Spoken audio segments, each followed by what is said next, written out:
What's up, everybody? Welcome back to Cage's Coaster Reviews, and today I will be giving my expectations and analysis on the new roller coaster Time Traveler coming to Silver Dollar City in 2018.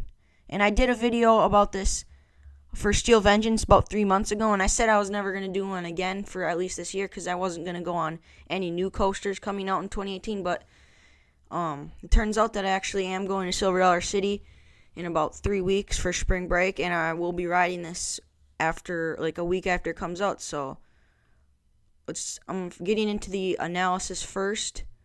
So this is a Mack spinning coaster. It's going to be opening on the exact date, March 14th, 2018, which is the opening day for the park as well. That was confirmed by the park, and it is going to Silver Dollar City in Branson, Missouri. This is going to be the tallest, longest, and fastest spinning coaster on the planet. It's Silver Dollar City's biggest investment at $26 million. The height is 100 feet, and it features a 90-foot drop out of the station. The top speed is going to be about 50 miles per hour, and it has 2 launches and 3 inversions, which is the only spinning coaster which features either of those. And the 3 inversions, what I saw from this animation was a corkscrew, a vertical loop, and an Immelman. And it's going to have lots of overbank turns and some low-to-the-ground turns as well. So now getting into my expectations.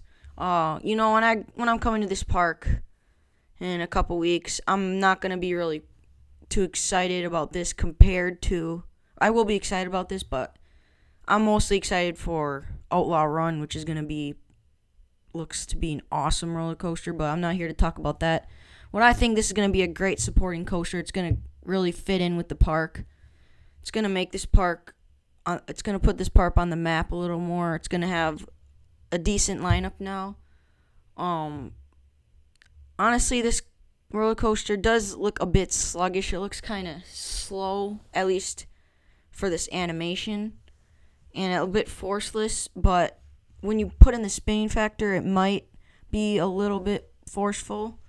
The spinning coasters I've experienced, like the Joker at Six Flags Great America, the SNS Free Spin, I do not a big fan of that at all. But this is a controlled spin with magnets, and I think the spinning won't be as out of control as it looks as a normal spinning coaster. So I think that's a lot better.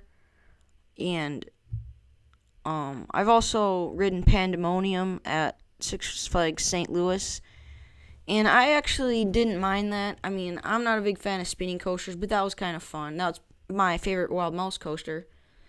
But yeah, the layout looks kind of fun. It looks more like a family coaster layout, not too much thrill, but I'd say it's in between a thrill and family. Definitely going to be a great supporting coaster for this park, and I'm really excited to ride it. It looks like a lot of fun. Okay, thank you for watching. Stay tuned. In a couple weeks, I should have either a review of this coaster or a in-park review of Silver Dollar City featuring this coaster.